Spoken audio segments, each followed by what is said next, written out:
Hello, I'm Greer McGearey, President of Seahorse Victoria, and this is our 45th anniversary year of continuously serving the transgender community.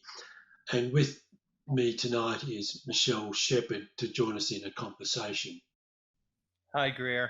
Lovely to catch up again, particularly in this COVID-19 lockdown series. But one of the things that's also important is it's the 20th anniversary of the uh, Equal Opportunity, Gender Identity and Sexual Orientation Bill being passed in Victoria.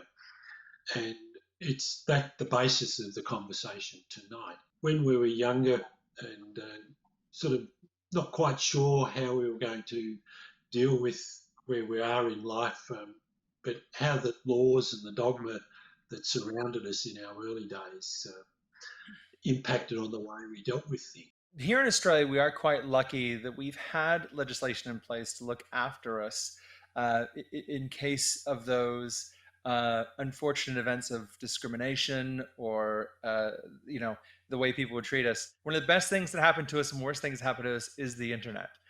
And unfortunately, too many people follow the laws that happen in the United States or, say, in the UK. And the US actually have not had those equal opportunities for those within the LGBT community, especially around things like employment, etc. And that only happened just back in June. So many people actually don't or didn't realize that they had a lot of their rights in place for many years since was it the mid 80s, I believe, when this was in place. It's really an interesting thing because going back to my sort of childhood, my earliest memories of being a little bit different go back to almost being a toddler.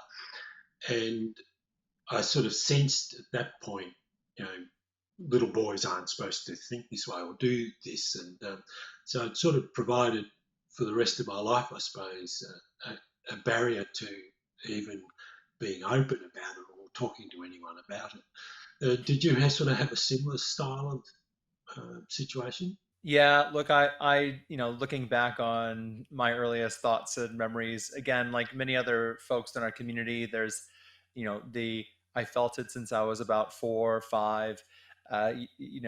This is one of the reasons why I'm a big advocate for the youth as well. And whenever I get a chance to sit down and have a chat with them and have them explain to me how they feel, and that almost in a sense maybe a bit of validation of how I felt at their age too, and being able to as part of my advocacy, even sharing and telling some of those stories, things that I'm even told by them. You know, like I grew up in a Catholic family and went to Catholic primary and secondary schools. And I think I was rather fortunate in that my parents weren't dogmatic about belief or religion, but we were allowed to make up our own minds as to what direction we went. But I do know individuals whose families were very dogmatic and it impacted right into their adult life.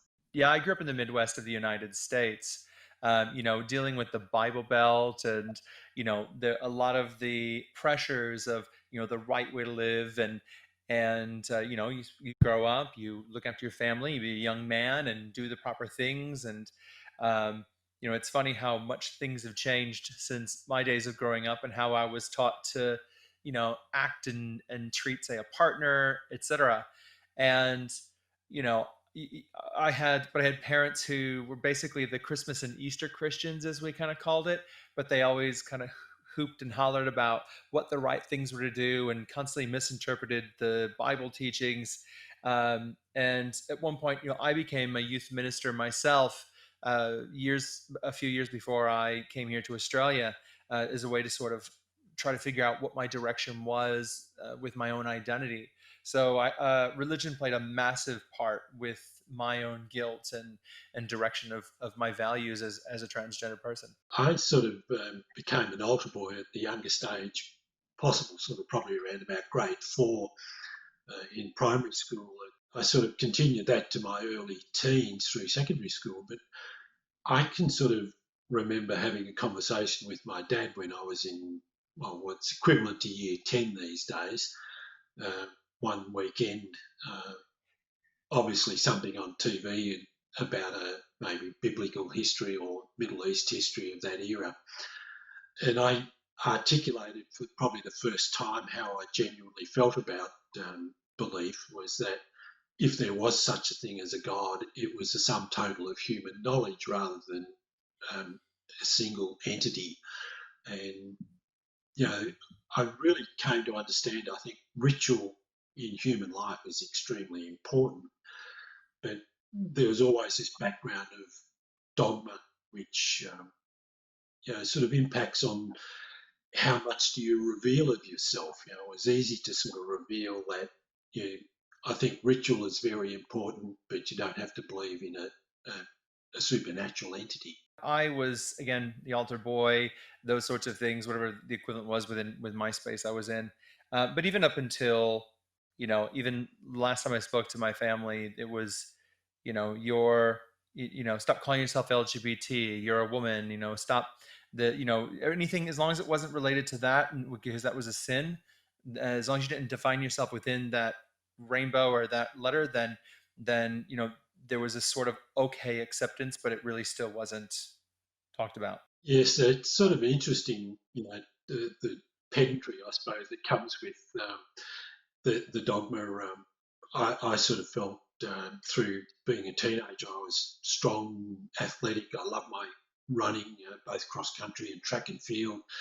But always I could remember thinking I'd rather, sort of, I'd like to get dressed up and that, but not having any sisters, it doesn't make it easy. And but that just sort of background knowledge. But as I sort of stress, I'm probably a rare breed in that sense that my parents weren't dogmatic. They were very loving and caring, and they had their moments like we all do. But there was never you shall do this because some entity's going to strike you down and make you feel sorry for yourself. No, that was definitely my growing up for certain. Like my thing was always I didn't have older sisters. I was the oldest of four, and my thing was always stealing my mother's makeup. And if you did anything a bit feminine, it was you'd get a few lashings for being a bit you know I'm trying not to use the language that they use, but very derogatory gay terms towards you if you did anything that was effeminate. So it was you always nipped at the heels, put in line, be more the boy. So I think at one point things did subside for me uh, because my parents made me do that. But there was always that still sneaking in, doing my eyes, doing my makeup. Uh, I just I tried my best to hide it, but then as soon as when I was finally on my own, away from my family, and I got married to my first wife, you know, even while I was trying to be a youth minister and help out and be the best I could, I still had all those urges, and there was the thoughts of wanting to punish yourself because of those things. But I think one of the biggest things that highlighted for me was when I saw a lot of youth actually punishing themselves as well, and I could see it externally, that I really started looking inside myself and started realizing I need to be a better example for these kids. And it's not so much about the invisible entity; it's more about how I can actually guide them as a leader.